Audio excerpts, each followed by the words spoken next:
Hi, welcome to the Ori-Gen concert series. My name is Pablo Aslan, and I'm very happy to be presenting Colombian percussionist and composer Samuel Torres. He will change the way you think a percussionist works. For one thing, he just won a Latin Grammy for the best classical album for Regreso, one of his compositions featuring the Nueva Filarmonia Orchestra, and Samuel as a percussion soloist. It was wonderful to spend time with him this week, and I look forward to hearing all the music he's prepared for us. Here is Samuel Torres.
Thank you for that. Um, that was amazing. Colombia gets often lost in the discussion when we're talking about Latin American countries with great musical traditions, but the depth and the diversity of Colombian music is extraordinary. Can you talk a little bit about the drumming in Colombian music? Because I hear a bunch of different things that for some people it will be easy to connect with other traditions in Latin America, even the clave, you know. Can you talk a little bit about that?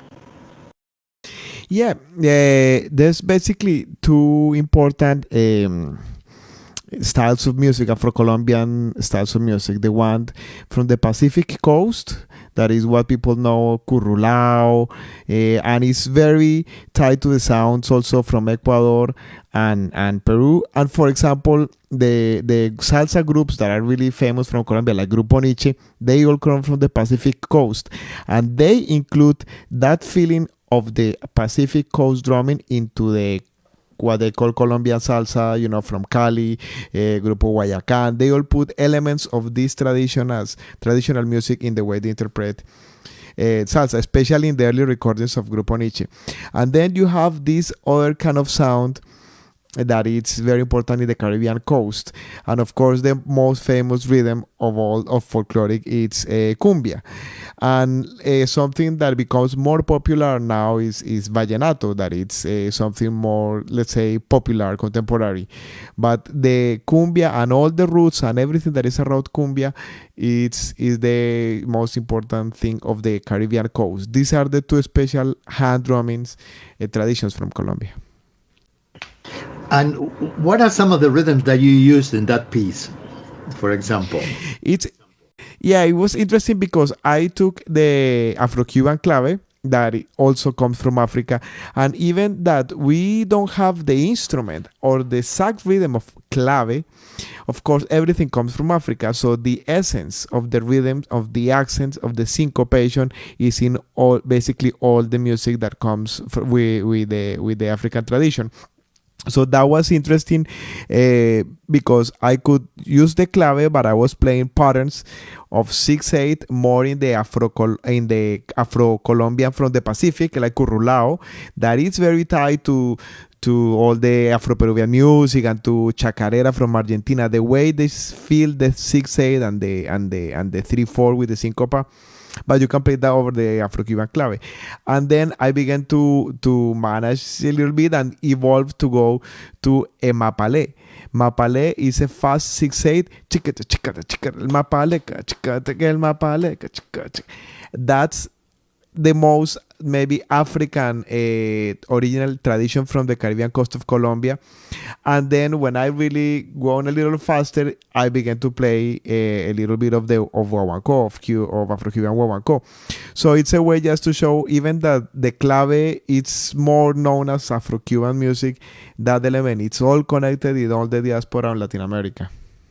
So Samuel, this piece is for cajon and cajita. You want to tell us a little bit about it? Yeah, I wanted to put it, one of the things that I love about percussion is the diversity of instruments. And of course, no one can master everything. It's an infinite world. But cajon is a beautiful instrument that came from Peru, and then it was brought by Paco de Lucia to Spain and evolving what is known the cajon flamenco. So for me, that's a very important instrument about this connection between Americas and Ibero-American, and how our traditions of Latin America then came back to Spain. So it completes the circle. Yes, this cycle is very important. And the cajita, it's a box called log drum that it's inspired on the hollow pieces of wood that they used to have in Africa to communicate between tribes. And it's like a let's say a Western version of those sounds, and it sounds like a marimba. So for me, it connects a little bit the sound of Africa and the sound of the Pacific coast of Colombia that use marimba de chonta with Peruvian music that's very Pacific, and back to Africa and to Spain. And I like to have those two because they're two. One is a cajon and the other is a cajita. They are like basically hollow boxes.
Tell me about the process of recording, because you seem to have so much fun playing with yourself.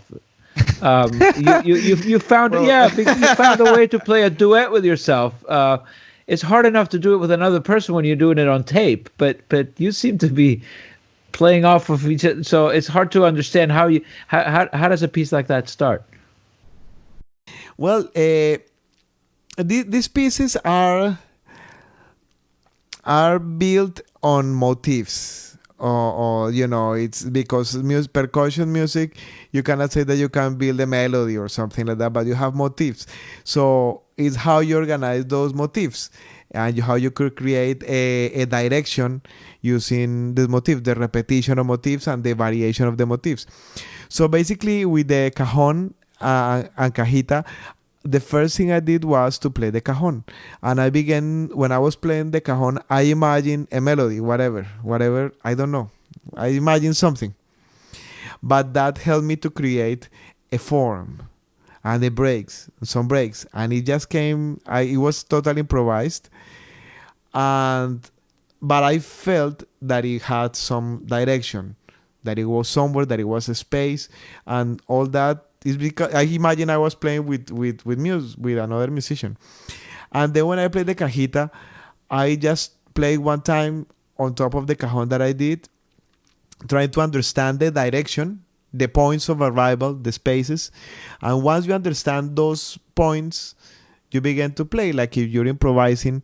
So it's like an improvisation when you're with someone else. There's moments that you just can't create music. And when you do it overdubbing, you just have to make sure you get your points of arrival. Like if you want to say something, you just make sure what the phrases you want to say, and then you just go with the flow. Samuel, one of the things that have been intrigued is the album that you did, that it was called Forced Displacement. And that is a phrase in Colombia that it became, unfortunately, very common. Desplazamiento forzado. And I wonder if you can talk a little bit about your impulse to do that piece, and not so much also just as a musical thing, but as a social statement, perhaps, and what it represents for you. Well, yeah, it's a very tough subject to talk about in Colombia, because in my research and the way everybody feels is like it's very hard to take any position on a situation like that, because everybody's a victim. So it cannot be a political thing, because everybody has suffered. I personally didn't have to suffer the violence directly in my family, but I had to see a lot of stuff and had to live in Colombia in the most difficult time that the country had. It was the 90s. It was when that war went totally out of control. So the idea of the project came because in the around 2012, the Colombian government at the time began to do a peace process with the FARC, with that now it ended up being the president of Colombia getting a Nobel Prize because of that effort. And it has a lot of things to get better, and it's very hard to also take a political statement about it. But what is undeniable is that there was a terrible conflict in the country, and thanks to that process, you could talk about it. You could express and call it what it was. It was a conflict. There was a political conflict. It was a social conflict, not only a terrorist situation. There was a really deep social problem that led for many years to that conflict. So in that ambience that we were able to talk, I think many Colombians, many of my friends, we were thinking, okay, we have to, how we get it kind of involved or something, and the only way maybe I think as a musician I can get involved and support the people who have suffered is dedicating my art and do something to the memory of those people who have suffered because of the war. So that idea that I wanted to do dedicated to those victims, it took me to research how me as a Latin jazz percussionist, hand percussionist, could do something, because the music of Colombia is so diverse, so rich, and have to find a symbol. So that research, and talking to a lot of folkloric people who study folklore in Bogotá and are into social activism, they told me the guy to go is Emilsen Pacheco. Emilsen Pacheco is the master folklore percussionist from Bullerengue in the area of Urabá. The area of Urabá is one of the most hard areas in Colombia, affected since the beginning of the 20th century with terrible violence. When I grew up in Colombia, it was an area that it was hard to go. But yeah, I went there. I talked to Emilsen. He explained me. He talked to me. We talk about the situation, how he saw the music, how he was fighting in his community for education in folklore, and how he saw his music, bullerengue, as a solution for many of the social problems that they found in those towns. So that ended up in my project, The Fourth Displacement. So this next piece is you at the piano. So this is interesting to me as a musician, because the prejudice is that, well, percussionists, they don't play piano, they're percussionists, and on the other hand, pianists, because you're a good pianist, I can tell. Pianists don't play percussion as their main instrument. So you're a complete musician, is what I'm trying to say, because you inhabit both worlds, your harmonic world, the piano world, and also this metrical world of percussion and everything in between. Yeah, I think to play any harmonic or melodic instrument is very important for any musician, but especially for percussionists, because that idea of percussionists don't really understand so much music or whatever. I have to deal with that since I began to study music, and one of my goals in life was to try to change a little bit that misconception, because a percussion is an instrument that maybe doesn't have the same amount of notes, so you are very limited in the amount of notes and sound that you can create. But that doesn't limit the amount of expression of musical communication that you can transmit with the percussion. So I think to understand of the capabilities of the percussion, the more music you know, the more understanding of harmony and form, and it gives you more elements to play your percussion. So for me, the process of composing, of writing, understanding a little bit of harmony is also gives me a lot of material to understand other people's music. So when I go to do a gig, I try to interpret the composition, not only think, okay, I'm a percussionist, I'm going to do all the things that I just practice in my home, all these riffs, all these crazy breaks, all my technique. Yeah, that's the first step. But when you're going to play, you have to interpret and you have to understand what the composer wanted to say in the music.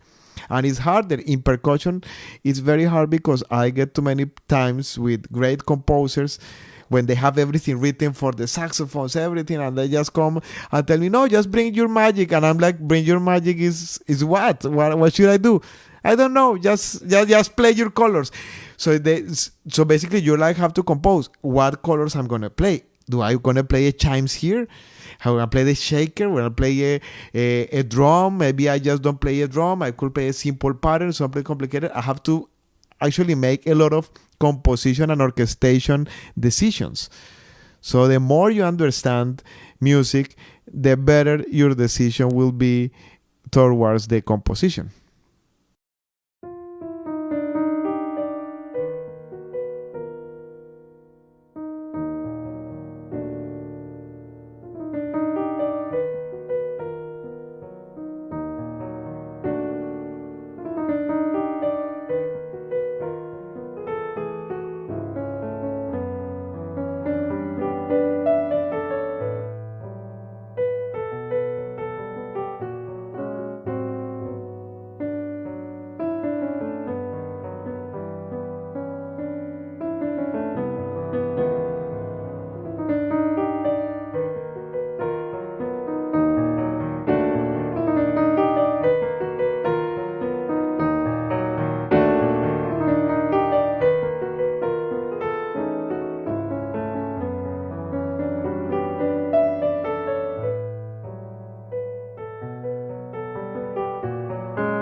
Given that we're talking about all this stuff, how has been the experience with playing with orchestras with the congas? Because I imagine in some context, I saw this video with the Berlin Philharmonic, and some of those players perhaps had never played with conga drums before, and I wonder how was that experience and blending that sound with the sound of the orchestra for you. Well, the first time I did it was in Bogotá with the Orquesta Filarmónica de Bogotá. And it was very scary because I premiered another piece called Ciudad Oculta, that it was a piece for 8 congas. So when I began to put the 8 congas in the rehearsal in front of the orchestra, I saw the faces of the musicians going like this. All these classical musicians were like, what is 8 congas on a stand doing in front of a symphony orchestra? And the conductor, my friend, is like being my associate on this endeavor of playing congas with symphony. The first he told me, it was the premiere, and he told me, don't worry about how it's going to sound. We're gonna go to play from top to the end. He knew what he was doing. He needed the musicians to listen the whole concept of the piece so they could understand what was the idea, because the first reaction was just like, and they could just strike, and if they say we don't play this music, they don't play. But he said, don't worry about mistakes, we go to play from top to the end. When we finished playing that time, musicians clapped because they understood that it was a serious piece of music. So then their reaction was, they support me. Oh no, let's do this. They began to interact like if we were playing with a small group. And when we did the second piece, that it was also a premiere, a Regreso in Berlin. Also, of course, at the beginning, there were all these German musicians. They were like, wow, this 6 congas, what's going to happen? But it's very important also the music, it's very well written for them. Since the notation, all the articulations, everything, so the musicians feel comfortable. And they said, this is very well written, this is great music, we're gonna play it. So there's no, it feels support. It was a teamwork, very beautiful teamwork. You mentioned the 8 congas, and that was where I was driving with the tuned congas, because yes, Patato and Candido and those players, and there's a certain tuning and thing, but you have extended that. You have done work with 7 and 8 congas, and how do you tune it? Like a whole scale? It depends. It's whatever the composer wants to do. You have 8. Of course, the range of the tumbadoras is not like a piano, so you have limited range, maybe an octave and a half. But you can do any scale you want. With the notes you want. Pentatonic scales are really more easy to blend with other music because they don't define a tonality. But you could do a octatonic scale, a whole tone scale, any scale you want. The flamenco scale, I have sometimes playing all the kind of more flamenco with the double tensions and everything, and it's just playing like those sounds in the congas, and it sounds beautiful. So it's just up to the musician, and the idea is there are notes, and when I play with 8 or 7 congas, people misunderstand the concept of it.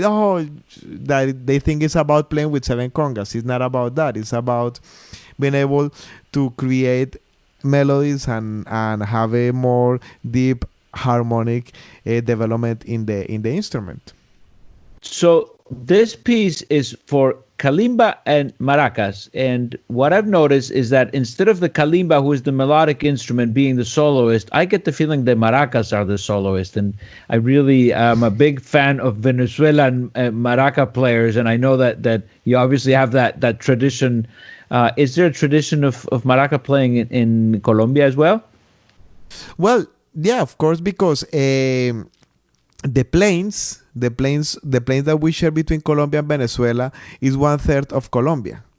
So the difference, big difference between Colombia and Venezuela is that Venezuela these plains are really big, so they are more diverse, and this music, the música llanera, it's became like a national pride in Venezuela.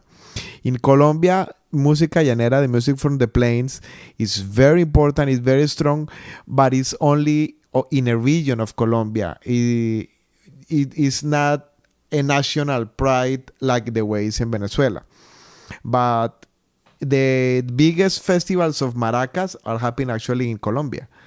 And the only difference between what separates Venezuela and Colombia is a river. So basically, all this area it's together. The border, the political border, is just something invented that, but tradition doesn't follow those rules. You know, folklore it goes from one to another. It's so we have very important tradition of música llanera in Colombia too. And what about the kalimba? And the kalimba, I love kalimba. The first one I saw playing the kalimba was Richard Bona, because I used to play. When I used to play with Richard, I used to play with the kalimba. He never taught me because, but I saw him how he was doing it. Steal his licks. Yes, and I see at least what's the concept of the patterns, you know, what's the principle. And then I was actually in a tour and I got stuck in Budapest for a week. So there's one of the most amazing percussion stores that I've ever seen in my life is in the center of Budapest. He collects percussion from all over the world, and he had a kalimba.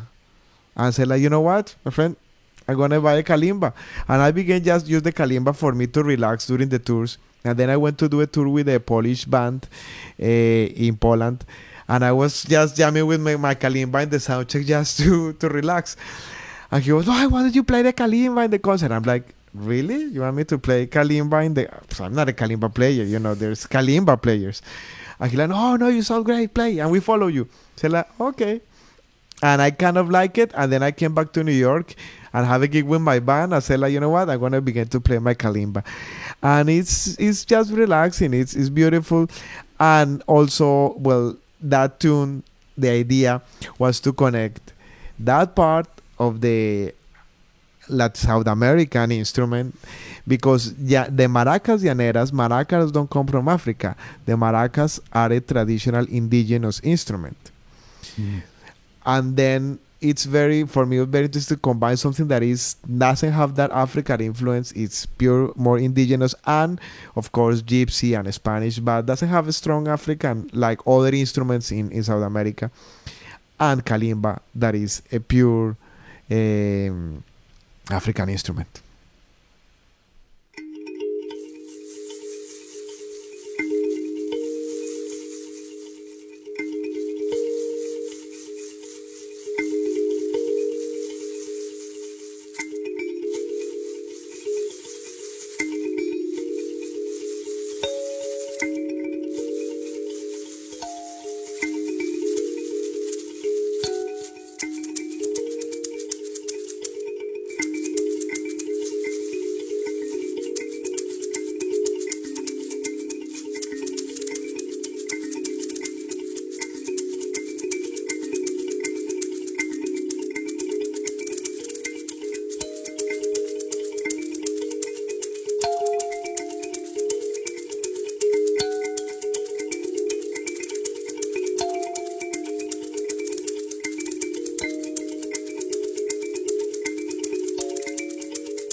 thank you very much for sharing your musical world with us, with Ori-Gen, with the incredible knowledge and experience that you have. It's really quite a feast. I wonder if there is anything more to add, but we're just we've had so much chocolate from you.